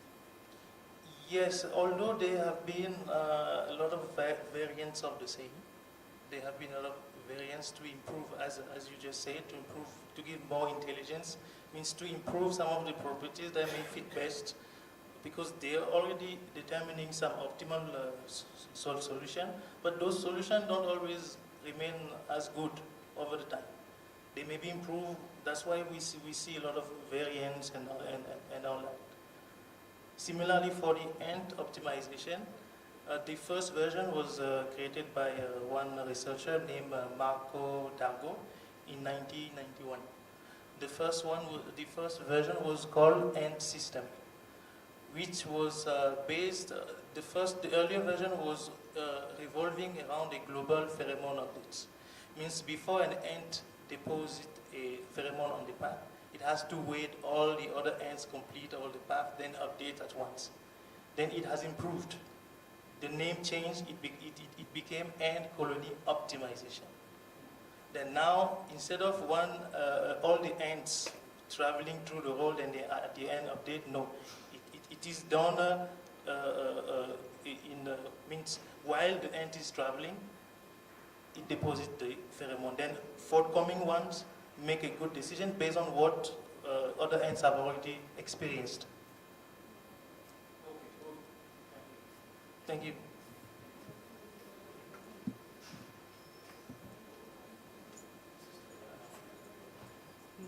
एक और है paper एक और अच्छा to all the presenters present here, there is a dinner organized by us in Lemon Tree Hotel. The bus will depart from 6:45 p.m. from F2 from F2 backside. Please attend the dinner also. And the last paper, I suppose it's 29 and 28 paper. Please come. Sir, he has presented 2 papers. Yeah, you're presenting 2 papers, right? So both are yours, right?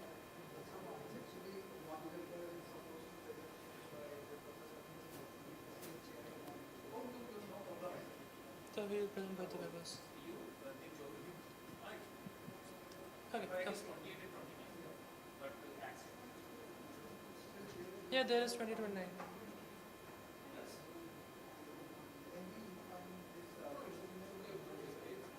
Again, right? Sure.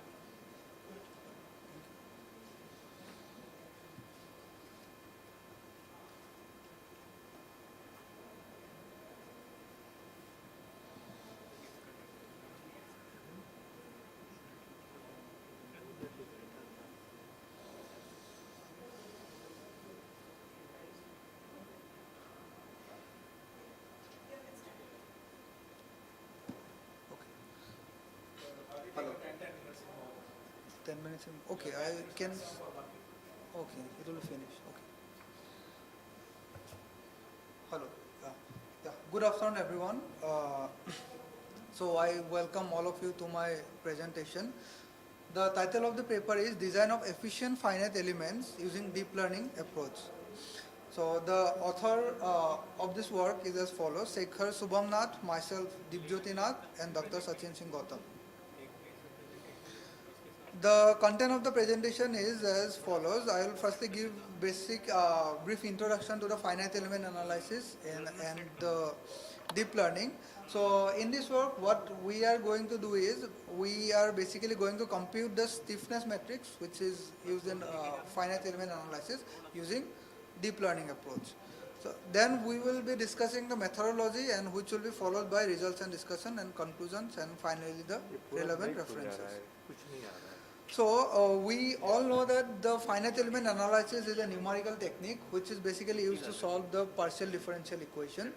So the basic steps of the finite element analysis involve the pre-processing, where we basically mesh the element, we give the, we prescribe the loading condition, boundary condition, and material property, etc. In the processing step, we basically try to solve for the primary variable. In solving the primary variable, for a static structural analysis, we compute the stiffness matrix of elemental stiffness matrix, and finally we assemble those elemental stiffness matrix and apply the boundary conditions and solve for the primary variable.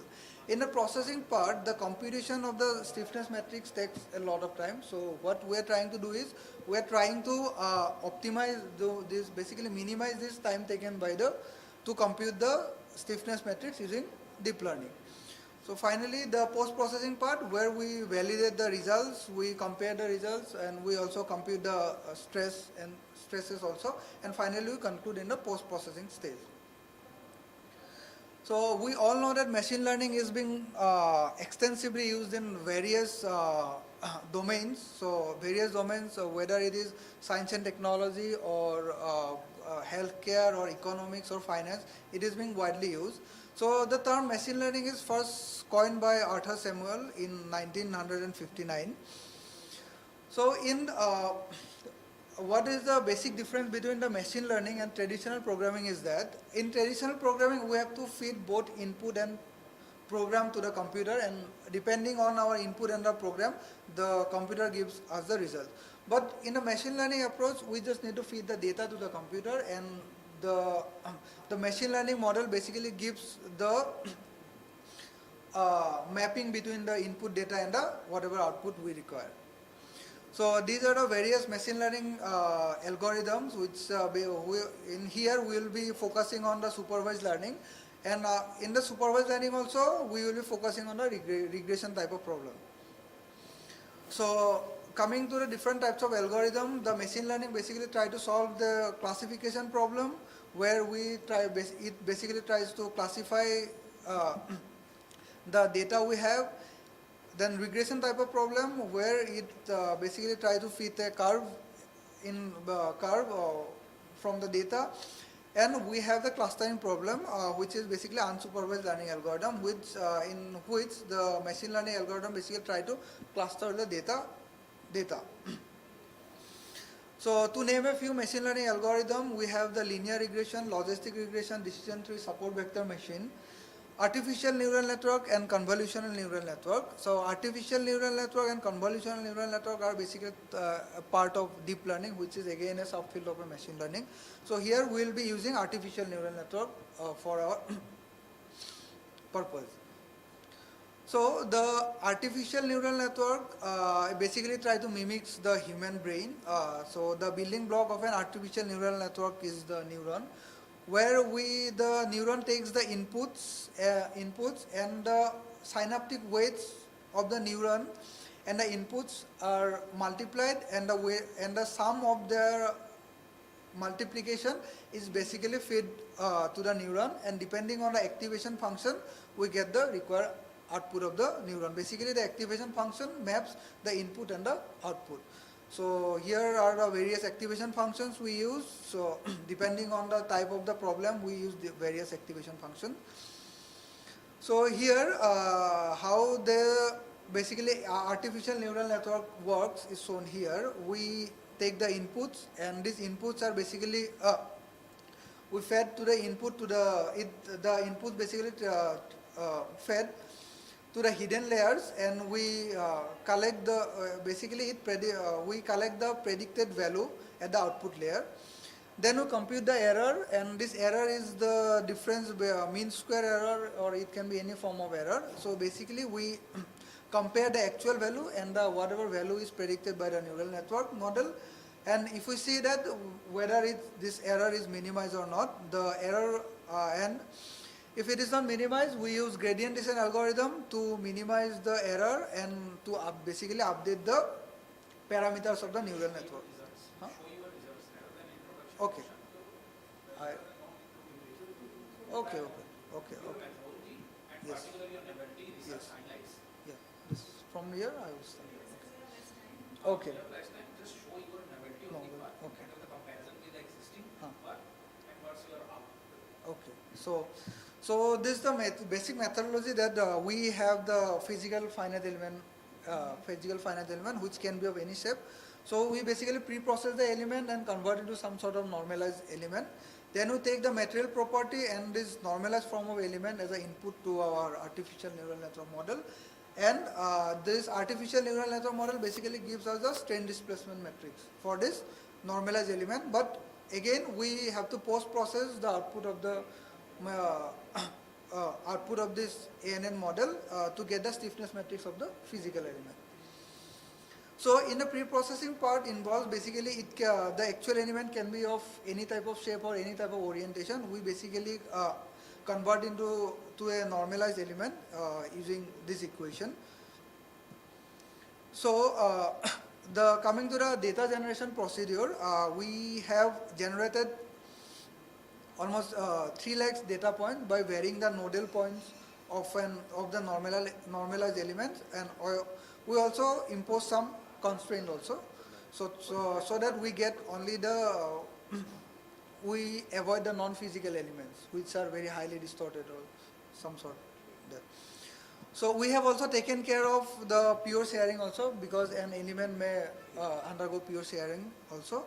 So here is our data matrix. Basically in the data part we have the Poisson's ratio, we have the coordinate of the nodal coordinate, and we have the nodal displacements, and finally we have the strains at its nodal points. So this is our basic artificial neural network architecture, where we fed the Poisson's ratio and the coordinates of the 2 nodes as an input, and we use 5 number of hidden layers to get the output. And this here we basically use the exponential linear activation function to get the output. So the cost function basically we try to minimize is given by this equation, and all the coding under the ANN model is developed on a TensorFlow environment, where we use ADAM as an optimizer, and the other parameters are shown here. Coming to the results and discussion part, so we have solved the Cook's Q-beam problem. The schematic of the problem is shown here. So we, for a very fine mesh or 100 by 100 mesh, we we basically compute the displacement at the point A. So table 5 and table 6 basically shows the comparison of the displacement at node A with the deep learning element, and also while using the other form of elements also. So here we can see that the deep learning element, whether our model is is accurately able to predict the displacement at node 1. So but also here we can see that with the increase in refinement, the performance of the model also improves. So we have also extended this work to 3D model. So here is the same loading and boundary conditions we apply. So we can see that the percentage error in displacement in the deep learning model is the is basically decreasing with increase in the mass size also.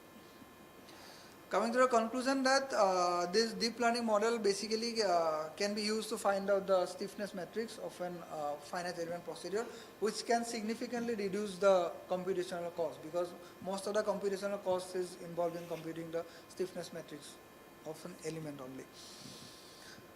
So the coming to the scope of the future work, that this work can also be extended to 4-noded quadrilateral element or any other noded elements. So we can also try to solve more number of numerical examples to validate the model, and also to further there is always an scope of improving in ANN model, because there are a lot of hyperparameters are there. So we need to tune those hyperparameters, and we can see if we can achieve better accuracy or not. So these are some relevant references, and thank you.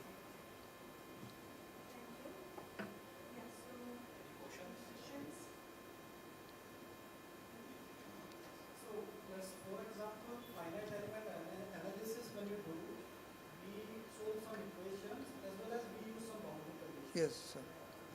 Now, considering that we get the output by solving those equations, in the machine learning or deep learning, what you are trying here is, do you initially build some output on the Yes, we need to prepare the data. It is basically supervised learning. We have to build the model, we need the data, we need the input, and we need the correct value of output at our hand to build the model. After we build the model, then we don't need any sort of the actual value. Then the model can predict. So this data what you are feeding as an input and the experimental data which you are using? No, it's numerical data. Which numerical data? From FEM model, we compute the stiffness matrix. But then it comes finite element also have some limitation. Like Yes. those are not the actual results which we get. There are some errors which usually will be there obviously in the finite element. Yes, but it is the thing that in finite element, as we increase the mass, or we can say that if we refine the mass further, basically the results are converging. So, but the increasing the mass or refining the mass comes with a lot of computational cost. So, what we try to find out is, with the minimum coarse mass, whether we can be able to achieve the desired accuracy or not. So will you validate first your finite element model with your Oh yes, yes, experiment? yes. Experiment we didn't do. Then first the validation is required at the first stage. Ah. The finite element model is validated or not, then you can I think go for the machine learning. Oh sir, that finite element model is valuable because it is the Cook's cubing problem. It is a classical problem. It is well established problem, and lot of literature you will find the Published results. yes, they are published. So that's why we took the skew beam problem actually. Yes, so the one question I have is, you said you generated 3 lakh data points. Yes, So that is through your numerical. through numerical simulation. So you ran 3 lakh Yes. simulations. Not simulation, we have, we didn't use any commercial software, so we have our own codes, FA code, which is built on So it MATLAB. is in a way that it gives in a Yes, simulation only it gives yes, you yes, those yes, data. yes. So, yeah. Okay, great. And for optimization, then you wrote your own code or you use some software? Adam said on Yes, we build our ANN model on TensorFlow environment where all the modules are there. But although there are modules are there, but the challenge is to find the optimal number of how many hidden layers you are going to use, what is the optimization algorithm you are going to use, how many number of layers you are going to use. That we need to choose. So how did you choose which optimization you should do? So we use basically there are various techniques of tuning the hyperparameters, which we this work has. So we did not use those techniques. Those are called a grid search algorithm and random search algorithm. So where it basically try to find out we need to give some numbers, or that you just find out in this number what is the optimal number of what is the better result we can achieve. So in that way we can get. So grid search and random search is there basically. Now, and in random search we randomly give some points and it tries to give you the at which particular for which particular parameter you are getting the most accurate result. So you are doing a PhD, right? Yes. Which year you are now? I am just now I am in 4th year. Okay, so your work is completely on this machine learning? Yes, in machine learning. Great. Machine learning and finite element analysis. Yeah, thank you. Yeah, thank you. One question, you have stated the term particular, you have to reducing the computational time. Yes, Your main aim to use this type of technique is to reducing the computation. computational time. Yes. So in reducing the computational time and solving the matter techniques by mathematically or software, so the conversion time it should be the reduced. So that's why finally we can say that yes, the computational time is. So how can you compare and state it this particular term ki from this technique you can reducing the computational time?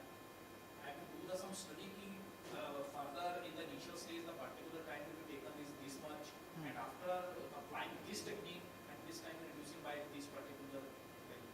Sir, for this part of the problem, we did not study the computational time. But you stated the very long time Yes. from this study until unless we don't have the result we have stated this term. So how Sir, I can to answer your question, I want to refer to one of the literature that here. So basically, what our work is, suppose in any commercial software we take NCS or something like that. So a very fine mesh, if some to get the result, suppose one simulation time takes you suppose 6 hours or 7 so hours. have you actually calculated the calculation time, simulation time, No, and sir. finally the conversion time, No, sir. computational time, No. the combining of these, the processing time, Uh-huh. the numerical solving time, Yes, sir. and simulation time, and finally the conversion time to the result. Yes, yes. You have not calculated yet. the No, part. no, sir. Okay. Okay. I think so. In the next work, you have to take this particular time calculation, the actual time. Actual time, yes. So the simulated in FEM and this when we use this. Next. Yeah, rather than to use this introduction methodology, you show us a particular results. Okay. Just I will give a brief overview of this. Maximum takes 7 minutes. Okay. It will. 3 minutes of question answers. Yes. So the title of this paper is that application of machine learning in efficient stress recovery and finite element analysis. So basically we have applied the machine learning in the post-processing part of the finite element method. So I think the method everything is same as the previous paper. Yeah, introduction is Bigger introduction and FEM, this part will be same, so which I will be skipping. Okay. The post-processing part. Yeah, I'll yes, I'll skip this. Okay, so the basic motivation is that in a finite element analysis, we basically assume some polynomial for the primary variable displacement. So if the order of the displacement is n, then when we try to get the stress variable, it is of one order less. So we can say that the accuracy of the stresses will be less than the displacement variable. So we need some sort of stress recovery technique. So in finite element method, so various stress recovery techniques are there. One of the most popular stress recovery technique is super convergence path recovery technique. So should I go with the formulation of the super convergence stress recovery?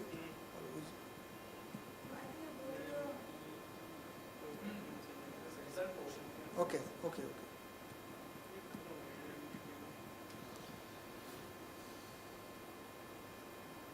So coming. Describe the problem. Okay. Then go to the Okay, the problem that we took, the same problem as Cook's Q-beam problem. So we are basically trying to find out the stress at the point A. The point A being as which is situated in the middle of the point, because the point A does not change with the refinement of the mesh. So that's why we have selected the point A to find out the stresses. So the figure 4.1 A and B basically shows the sigma xx values, which is computed with the where DC stands for the directly computed stress, which basically represent in the finite element method we solve for the primary variable, say displacement, and from the displacement we get the strain. From the strain times the stiffness matrix we get the stress. That is the basically representing the directly computed stress. And SPR represents the super convergence recovery, which is a technique to recover the stresses more accurately, because we don't get the accurate result in the directly computed stress. Then the ANN shows the our artificial neural network model results. So in that case, where we can see that the stress values are also the error. So the y-axis basically shows the error in computing the sigma xx, and the x value basically shows the mesh sizes. With increasing the mesh sizes, we can see that all the three methods are converging, basically reducing the error. So similar trend can be seen in computation of the sigma yy also.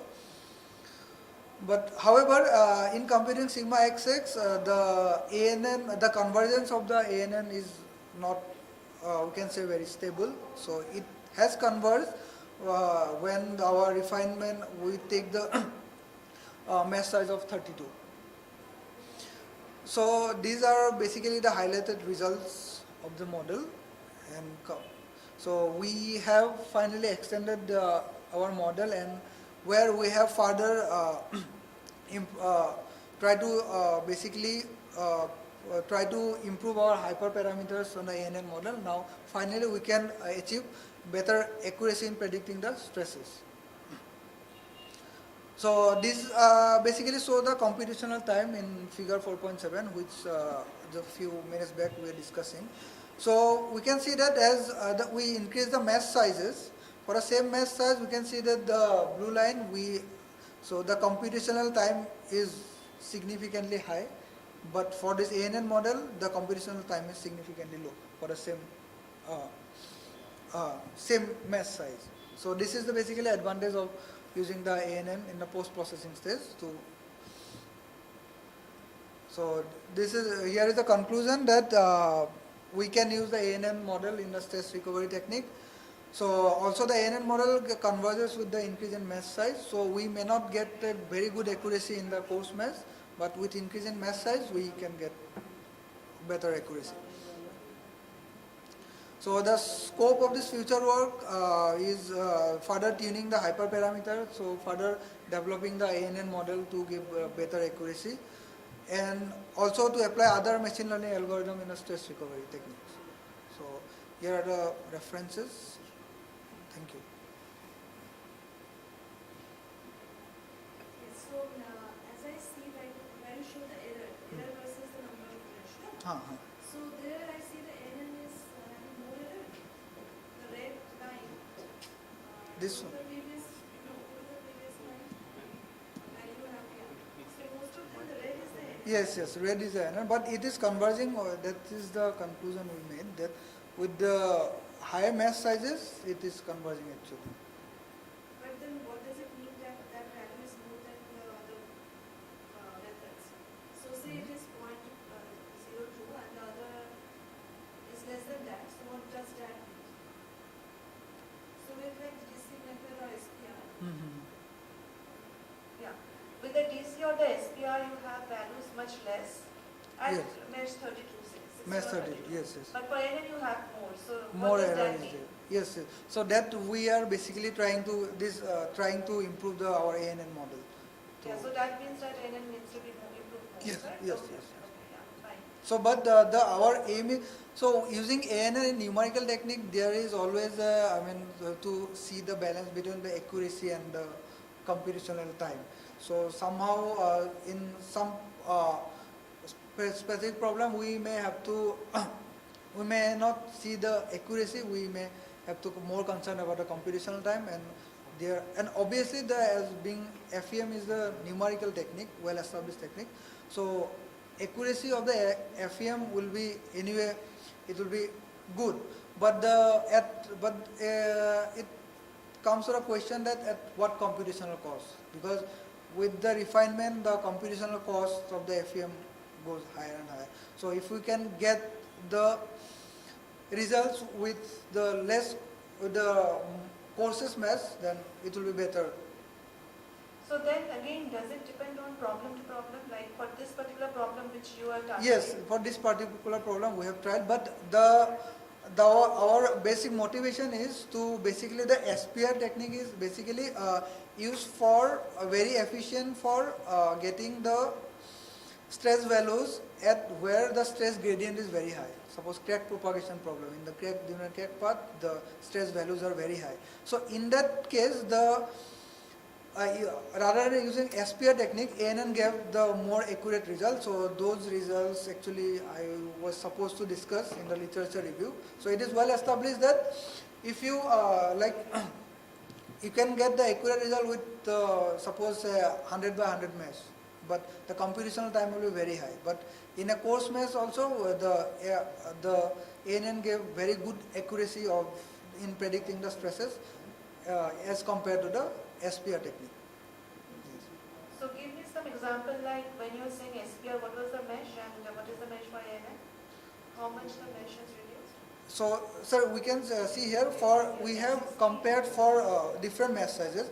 So, for mesh size 2 means we have two elements in its direction. So, and 32 means we have 32 elements in its direction. So, for each mesh sizes, all the 3 methods are compared. Actually. Thank you. And what is the concept behind hypermesh?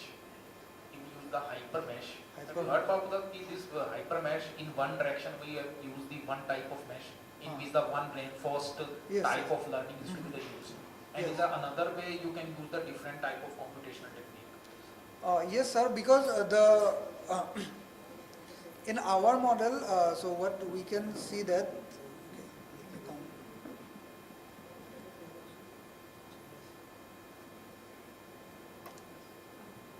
so yes, it can be because what we are giving the inputs as the coordinate data. So depending on the coordinate, because if we use different type of element in one direction and different type of element in other direction, definitely this coordinates will change. According to the coordinates, the model will learn. But definitely for this particular model we cannot use because the. But you said that we should be in SPR. We should be always balanced between the accuracy and computational time. Yes. So might be possible the one type of element give the good result in this, and we do apply the some optimization. We can use the 2 or 3 types of different elements to get the best of it. Yes, sir, that can be done. Okay, we have to look into that. We need to balance between the computational time and the second is the accuracy. Accuracy, yes. Might be possible that this type of things will get the best results. Yes, yes, we have to look into it. Thank you for the suggestion. Okay, thank you.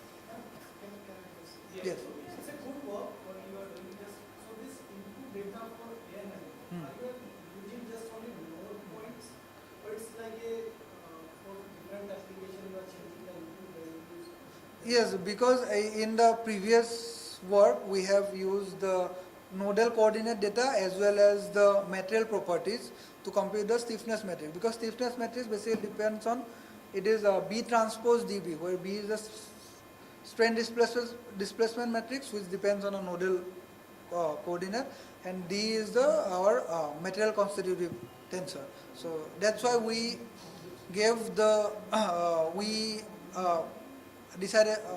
We selected the material property as well as the geometric property as the input to the artificial ANN model. But in the previous work, the Oishi and Ogawa, that in their work they have only considered the only geometric property only. So we have extended that work that we can consider also the material property also. That is the distinguish between. And the error which you are showing the 32, it's a number of data or it's a size of the Mesh size. mesh size when increasing. Mesh size increasing Number means of meshes are increasing. number of elements. So if it is 32, that means in both direction we have 32 elements in this direction, 32 elements in this direction. Size has been reduced. Yeah. Number has been reduced. That is meshing. What is the total number you have used quantitative form if we say 1 lakh, 50,000, 10,000, 100. Oh, What are the numbers? total number of data points, yes, I have mentioned here. So okay, I forgot to mention here that we use, Roughly you can. yeah, it is around nearly 50,000 data points. Around 64, because if you take the 4 values in a one direction and 4 in this direction, then calculate it to particular value 4 around 60, 64. Yeah, that may be, but no, sir, that is not relevant to the, I mean, like 4 by 4, because data points we can select any number, 10,000, 5,000, 100 data The points. reason is when we go to this machine learning techniques, there's a large number of data only providing the reliable result. So that only will be the acceptable result. Yes, but Training with the less data and expecting the good result, that usually don't. And is in the presentation is already mentioned, we get the good results at the corner points and the boundary points, yes, because there is in fracture or crack propagation where the stress gradient is very high, we basically look for the stress computation at those areas only. Basically, we focus on. So, Did you publish this paper? so You found 4 years of research. yes. You submitted or published. So basically, these works are basically from the master students. So the students that basically I am guiding them. I'm asking your own because your is also very. Yes. I am asking this because and this platform is a discussion. Yes. And when we submit to the journal, they ask more critical questions that Yes. help you. Yes. I understand. Save to the. Yes. So it's just for a suggestion. Yes. If you are not submitting your result, No. submit as soon as possible and see what the feedback also. Okay. Thank you.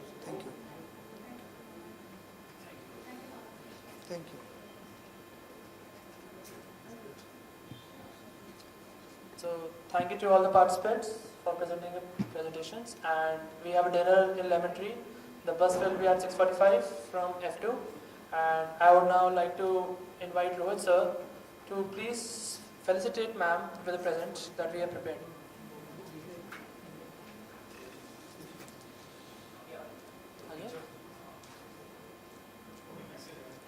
Hey.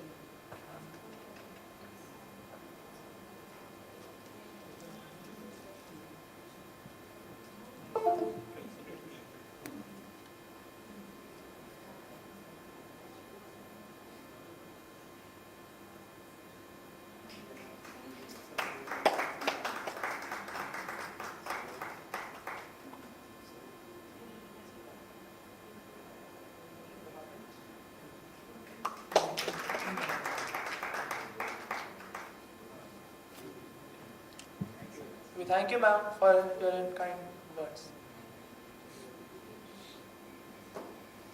Thank you all the participants for your nice presentation. Thank you. Thank you all the volunteers. You do a good job.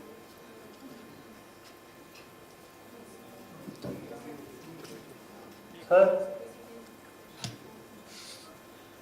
कल भी आपके साथ ही रहना ना